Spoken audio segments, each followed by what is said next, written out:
இலங்கையில் இறுதிப் போரில் சரணடையச் சென்ற விடுதலைப் புலிகளை திட்டமிட்டு கொலை செய்ததாக அந்நாட்டின் முன்னாள் நாடாளுமன்ற உறுப்பினர் சந்திரகாந்தன் புகார் தெரிவித்துள்ளார். அவருடன் நமது நிர்வாக ஆசிரியர் சண்முக சுந்தரம் நடத்திய கலந்துரையாடலை இப்போது காண்போம். இலங்கையில் கடைசி கட்ட போரின் பொழுது சமாதான நடவடிக்கையில் ஈடுபட்டதாக கூறப்படும் அப்போதைய பாராளுமன்ற உறுப்பினரும் தற்போதைய பாராளுமன்ற வேட்பாளருமான திரு சந்திரகாந்தன் நம்மிடையே இருக்கிறார்.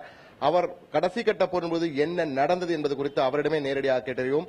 ஐயா வணக்கம். கடைசி கட்ட போரின் பொழுது சமாதான உடன்படிக்கை, குறிப்பாக நடேசன், புலித்தேவன் போன்றோர் சமாதானமாக வெள்ளைக்கொடி ஏந்தி சரணடைய வந்தபோது அதற்கு ஏற்பாடு செய்தே நீங்க தான் என்றெல்லாம் கூறப்படுகிறது. உண்மையில் நடந்தது என்ன? மே 17 6:20 6 மணிக்கு மஹிந்த ராஜபக்ச முன்னாள் ஜனாதிபதி என்னுடன் தொடர்பு கொண்டு நான் அவருக்கு அறிவித்ததன் பிரகாரம் அவர் சொன்னார், நாங்கள் இந்த சரணடையை மிகவும் வரவேற்கின்றோம்.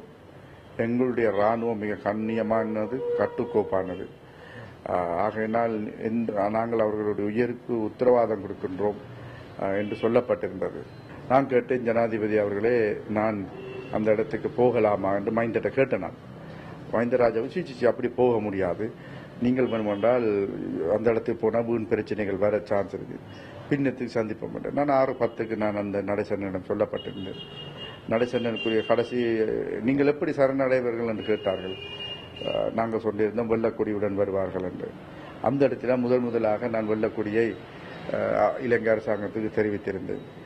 அப்போ 6:20 நடேசன் சரணடைவதற்கு முன்பாக அவர் எனக்கு சொல்லிவிட்டு, நான் ரொஹான் என்று சொல்வார்கள், ரொஷான் நான் போகிறேன், பின்னேறத்துக்கு வந்து விடு. நான் சொன்னேன், அண்ணே நீங்கள் வெள்ள கொடியை உயர்த்தி பிடிங்கோ, இயன்றளவு நான் வருவேன் என்று சொல்லி. ஆனால் நடந்தது அவ்வளவு நம்ப வைத்து கழுத்தறுத்து கொலை செய்யப்பட்டதுதான் உண்மை. அதாவது நீங்கள் கூறும்பொழுது இது போரில் நடைபெற்ற தாக்குதல், அவர்கள் மரணிக்கவில்லை, திட்டமிட்டு கொலை செய்யப்பட்டார்கள் என்று குற்றம் சாட்டுறேன். மிக தெல்ல தெளிவாக, மிகவும் நுண்ணியமாக நம்ப வைத்து கொலை செய்யப்பட்ட தமிழீழ விடுதலை புலிகள் வெறுமனே போய் இப்படி கேவலமாக சாக வேண்டிய அவசியம் இல்லை அவர்களுக்கு. என்னூடாக நாங்கள் பேசினோம். மஹிந்த ராஜபக்சே எனக்கு உத்தரவு கொடுத்திருந்தார், இவர்களுடைய உயிருக்கு உத்தரவாதம் நான் கொடுக்கிறேன் என்ற இவர்களுக்கு உத்தரவாதம் கொடுக்கிறேன் என்ற ஒரு வசனம் கொடுக்கப்பட்டிருந்தது.